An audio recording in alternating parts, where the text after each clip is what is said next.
Hello friends, आज हम बात करने वाले हैं कि श्रीलंका क्या कभी भारत का हिस्सा हुआ करता था। अगर वो भारत का हिस्सा था तो कब था, और अगर वो भारत का हिस्सा नहीं है तो जब भी हम गूगल पर इंडिया का मैप देखते हैं तो श्रीलंका को भी साथ में दिखाया जाता है। जबकि श्रीलंका एक इंडिपेंडेंट कंट्री है, वो भारत का हिस्सा भी नहीं है, फिर भी इंडिया के मैप के साथ श्रीलंका को भी दिखाया जाता है। तो चलिए हम बात करते हैं कि श्रीलंका कभी भारत का हिस्सा था कि नहीं था। श्रीलंका भारत से ऑलमोस्ट 55 किलोमीटर की दूरी पे है। 1972 में श्रीलंका को सिलोन नाम से बुलाया जाता था। 1972 के बाद इसे थोड़ा चेंज कर दिया गया और एक नया नाम लंका दिया गया। 1978 में लंका को थोड़ी और इज्जत देने के लिए इसके आगे श्री लगा दिया गया, यानी कि 1978 से हम इस नाम को जानते हैं श्रीलंका। अगर हम भारत की बात करें तो हम सबको मालूम है कि हमारे जो भगवान श्री राम जी हैं वो श्रीलंका गए थे रावण से युद्ध करने। श्रीलंका तक जाने के लिए उन्होंने पुल का निर्माण भी किया था, जिसे हम आज भी देख सकते हैं। सबसे पहले हम बात करेंगे कि प्राचीन भारत श्रीलंका से कैसे जुड़ा था। तो सबसे पहले बात करते हैं 3rd सेंचुरी की, यानी कि तीसरी सदी ईसा पूर्व में। होता क्या है, जो मौर्य सम्राट अशोक थे उनके पुत्र महेंद्र श्रीलंका में आते हैं और बौद्ध धर्म का प्रचार करते हैं। 3rd सेंचुरी से पहले श्रीलंका के बारे में कहा जाता था कि यहाँ नागों तथा राक्षसों का राज था। श्रीलंका के बौद्ध ग्रंथ दीपवंश और महावंश में भी इस बात का जिक्र किया गया है कि भारत के आर्य राजा श्रीलंका आते रहते थे। तो महावंश जो ग्रंथ है वो 5वीं सदी में नागसेन द्वारा लिखा गया था। इस ग्रंथ से हमें ये भी पता चलता है कि जो एक राजा विजय नाम के जो राजा थे वो 700 लोगों को साथ लेकर कलिंग से परमानेंटली श्रीलंका में जाके बस गए थे। आज के टाइम में कलिंग को उड़ीसा के नाम से भी जाना जाता है। उत्तर भारत के लोगों के आने से और दक्षिण भारतीय साम्राज्य, यानी कि जो दक्षिण भारत के राजा थे, उनकी शक्ति जैसे जैसे बढ़ती जाती है वैसे वैसे श्रीलंका पर अटैक्स भी बढ़ते जाते हैं। बौद्ध धर्म के ग्रंथ महावंश में जिक्र किया गया है कि तमिल शासक, 2 तमिल शासक थे, पहला था सेना और दूसरा था कुटक्का। उन्होंने भी श्रीलंका पर राज किया है। इसका जिक्र मिलता है बौद्ध धर्म के ग्रंथ महावंश में। जो प्रसिद्ध चोल साम्राज्य, आप सब जानते हैं कि चोल साम्राज्य कितना ज्यादा मजबूत साम्राज्य था भारत के अंदर। प्रसिद्ध तमिल चोल राजा एलारा ने भी श्रीलंका पर राज किया था, जो कि बहुत ही प्रसिद्ध शासक था। अब हम बात करते हैं 10वीं सदी की। 10वीं सदी में चोल बहुत ज्यादा मजबूत थे और एक राजा होता था विजय बाहु। उसने पूरे श्रीलंका पर कब्जा कर लिया था। 13th सेंचुरी में कलिंग के राजा जो थे माद, उन्होंने तमिल और केरलाई लड़ाकों के साथ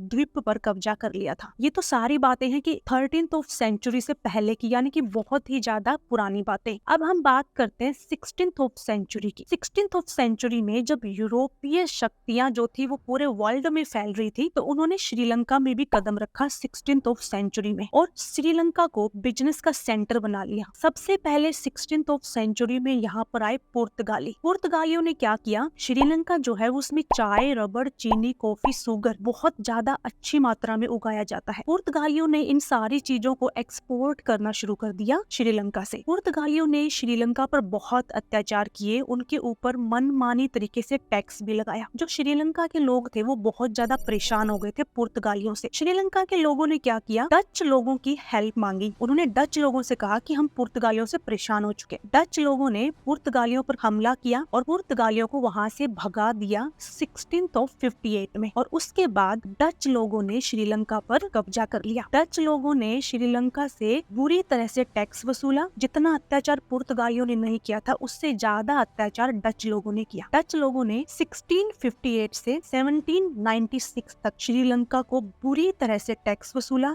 और राज किया। इसके बाद बात करते हैं 17th सेंचुरी की, 1796 की। 1796 के बाद क्या होता है, ब्रिटिशर्स की नजर पड़ती है श्रीलंका पर और ब्रिटिशर्स श्रीलंका पर कब्जा कर लेते हैं और डच को वहां से भगा देते हैं। इंडिया को फ्रीडम मिलती है 1947 में और इसके 1 साल के बाद 4 फरवरी 1948 को श्रीलंका को फ्रीडम दी जाती है। अगर हम बात करें श्रीलंका की, तो श्रीलंका में अगर हम रिलीजन की बात करते हैं तो वहाँ पर बौद्ध धर्म को मानने वाले बहुत ज्यादा लोग हैं। 70% लोग बुद्धिज्म को मानते हैं, 12% हिंदुइज्म को, 9% इस्लाम, 7.4% क्रिश्चियंस है। अगर हम बात करें कि श्रीलंका पर कितने सारे राजाओं ने जो है अटैक किया, बहुत सारे राजाओं ने कुछ शासन भी किया, बट श्रीलंका के अंदर एक शाही परिवार है जिसका नाम है शाही सिंहला वंश। इन्होंने काफी हद तक, काफी लंबे टाइम तक श्रीलंका पर राज किया है। श्रीलंका पर प्राचीन काल से ही शाही सिंहला वंश का शासन रहा है। दक्षिण भारत के राजाओं द्वारा अटैक किए गए, उत्तर भारत के राजाओं द्वारा भी अटैक किए गए, बट ज्यादातर श्रीलंका पर सिंहला वंश का शासन रहा है। श्रीलंका की जो लैंग्वेज है वो सिंहली भाषा है, जो कि कॉम्बिनेशन है गुजराती और सिंधी। गुजराती और सिंधी को आप कंबाइन करते हैं तो श्रीलंका की लैंग्वेज बनती है। श्रीलंका को आजादी मिली 1948 में, बट उसके बाद 1980 में श्रीलंका के अंदर, खुद के देश के अंदर गृह युद्ध शुरू हो जाता है, जो कि देश को आने वाले कई सालों तक जलाता है और 2009 में ये गृह युद्ध जाके रुकता है। सो ये थी video. So thank you so much.